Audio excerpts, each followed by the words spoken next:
அன்பார்ந்த தோழர்களே, என் உயிரின் உயிரான விடுதலை சிறுத்தைகளே, அனைவருக்கும் வணக்கம். நடைபெறவுள்ள இந்த சட்டப்பேரவை பொதுத் தேர்தலில் மதசார்பற்ற முற்போக்கு கூட்டணியில் அங்கம் வகிக்கும் விடுதலை சிறுத்தைகள் கட்சி 8 இடங்களில் போட்டியிடுகிறது. இது தொடர்பாக 234 தொகுதிகளில் இருந்தும் இயக்கத் தோழர்கள் 2000க்கும் மேற்பட்ட விருப்ப மனுக்களை தாக்கல் செய்தார்கள். குறிப்பாக இந்த 8 தொகுதிகளில் காட்டுமன்னார் கோவிலில் 80 விருப்ப மனுக்களும், கள்ளக்குறிச்சியில் 84 விருப்ப மனுக்களும், செய்யூரில் 39 விருப்ப மனுக்களும், அரக்கோணத்தில் 47 விருப்ப மனுக்களும், திண்டிவனத்தில் 54 விருப்ப மனுக்களும், பன்ருட்டியில் 25 விருப்ப மனுக்களும், பெரியகுளத்தில் 33, திருப்போரூரில் 19 விருப்ப மனுக்கள் என்று தோழர்கள் ஏராளமாக விருப்ப மனுக்களை அளித்திருக்கிறார்கள். 80 பேரில் காட்டுமன்னார்குடியில் ஒருவரைத்தான் தேர்வு செய்ய முடியும் என்பது உங்களுக்கு தெரியும். அதுபோல 84ல் 1, 39ல் 1, 47ல் 1, 54ல் 1, 25ல் 1, பெரியகுளம் 33ல் 1, திருப்போரூரில் 19ல் 1 என்று தேர்வு செய்து அறிவிக்கிற நிலையில்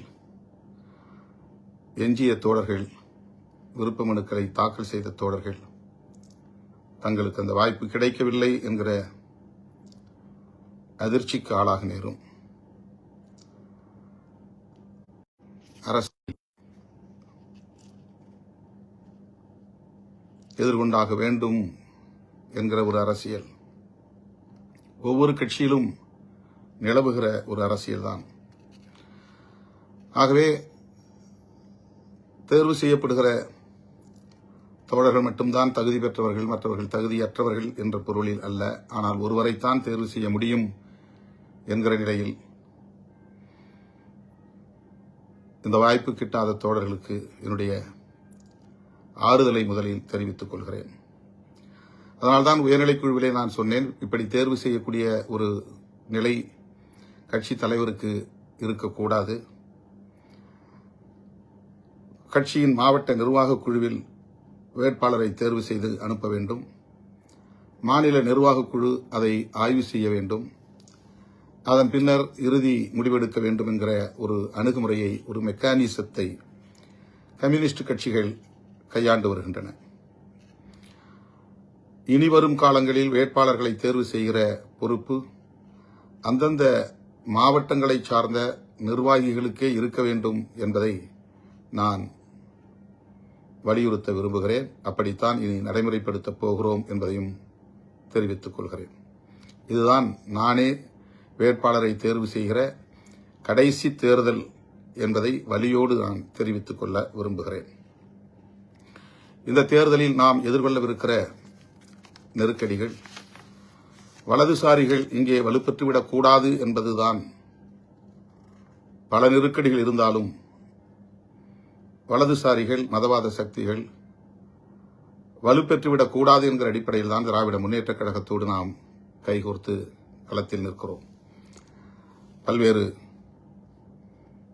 வருத்தங்கள் நமக்கு இருந்தாலும் கூட, அதாவது நிறைய கூடுதல் தொகுதிகளை கேட்டு பெற முடியவில்லை என்கிற வருத்தம், குறிப்பாக அரூர் தொகுதியை கேட்டு பெற முடியவில்லை என்கிற வருத்தம். அதற்காக நான் அரூர் தொகுதியை சார்ந்த தோழர்களுக்கு, தருமபுரி மாவட்டத்தை சார்ந்த தோழர்களுக்கு எனது வருத்தத்தை தெரிவித்துக் கொள்கிறேன். இன்னும் பல வருத்தங்கள், வழிகள் நமக்கு உண்டுதான். இதுதான் தேர்தல் அரசியல். இந்த தேர்தல் அரசியலை நாம் எதிர்கொண்டாக வேண்டும். நெருக்கடிகளை கடந்து சென்றாக வேண்டும். இன்னும் நாம் ஒரு மகத்தான அரசியல் சக்தி என்பதை உறுதி செய்தாக வேண்டும் என்கிற பொறுப்புணர்வோடு இந்த தேர்தல் களத்தில் நாம் களமிறங்க இருக்கிறோம். இந்த நிலையில் ஒரு நீண்ட நெடிய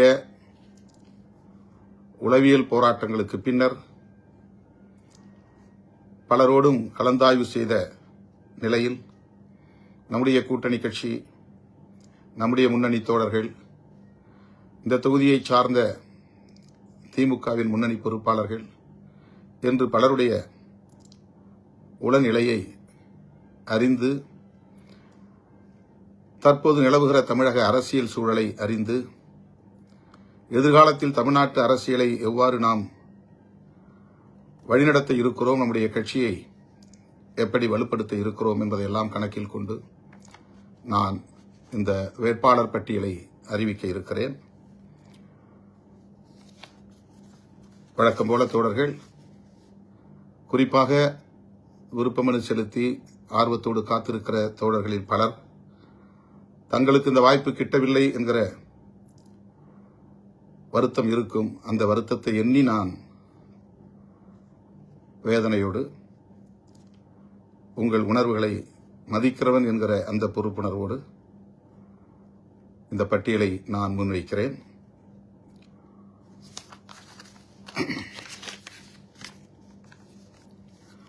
திண்டிவனம் தொகுதியில் கட்சியின் துணை பொதுச் செயலாளர் வன்னியரசு போட்டியிடுகிறார். பெரியகுளம் தொகுதியில் கட்சியின் துணை பொதுச் செயலாளர் மூத்த தோழர் சக்திவேல் என்கிற ஆற்றலரசு போட்டியிடுகிறார்.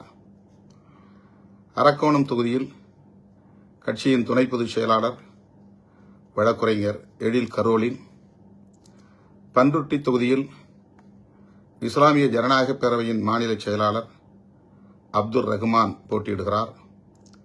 திருப்போரூர் தொகுதியில் கட்சியின் அமைப்பு செயலாளர் பன்னீர்தாஸ் போட்டியிடுகிறார்.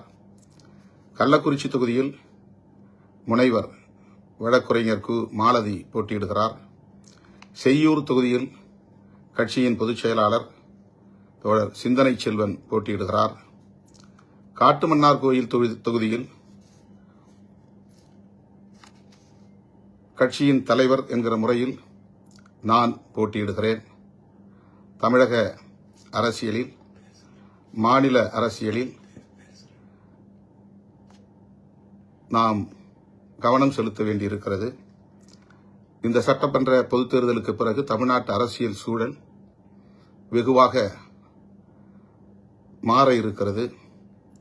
இந்த நிலையில் காட்டுமன்னார் கோவிலில் நான் வேட்பாளராக போட்டியிடுகிறேன். காட்டுமன்னார் கோவிலில் தொல் திருமாவளவன், பெரியகுளத்தில் சக்திவேல் என்கிற ஆற்றல் அரசு, திண்டிவனத்தில் வன்னி அரசு, அரக்கோணத்தில் வழக்குரைஞர் எழில் கரோலின், பன்ருட்டியில் அப்துல் ரஹ்மான், திருப்போரூரில் பன்னீர்தாஸ், கள்ளக்குறிச்சியில் கு மாலதி, செய்யூரில் சிந்தனை செல்வன், காட்டுமன்னார் கோவிலில் தொல் திருமாவளவன். இந்த வேட்பாளர்களுக்கு இயக்கத்தோட முழுமையான ஒத்துழைப்பை நல்கி அவர்களின் வெற்றிக்கு பாடாற்ற வேண்டும். 8க்கு 8 நாம் வெற்றி பெற வேண்டும். 100க்கு 100 நாம் வெற்றி பெற வேண்டும். தமிழ்நாட்டு அரசியலின் திசை வழியை தீர்மானிக்கிற ஒரு மாபெரும் அரசியல் சக்தியாக நாம் மீண்டும் வலுப்பெற வேண்டும். கடந்த முறை வென்ற தோழர்களில் 3 குறிப்பாக தம்பி எஸ் பாலாஜி, தம்பி ஆலூர் ஷானவாஸ், நம்முடைய பனையூர் பாபு ஆகிய 3 இந்த முறை வாய்ப்பளிக்க இயலவில்லை என்பதை வருத்தத்தோடு தெரிவித்துக் கொள்கிறேன். இந்த வேட்பாளர்களின் வெற்றிக்கு இயக்கத்தோழர்கள் முழுமையாக ஒத்துழைப்பு நல்க வேண்டும். வாய்ப்பு கிட்டாதவர்கள் பொறுத்திருள வேண்டும் என்று கேட்டுக்கொள்கிறேன். 1,26,00,000 மனங்களை வென்ற தந்தி டிவி யூடியூப் சேனல். தவிர்க்க முடியாத தம்ப்நெயில்ஸ், கலக்கலான கான்டென்ட்ஸ். நீங்களும் இந்த குடும்பத்தில் இணைய இப்பவே சப்ஸ்கிரைப் பண்ணுங்க. அசுரபலம் கொண்ட எங்கள் டிஜிட்டல் கரங்களில் உங்கள் விளம்பரங்களை சேர்க்க வாட்ஸ்அப் பண்ணுங்க. 8939888378. Email advtthanditv@dttv.in.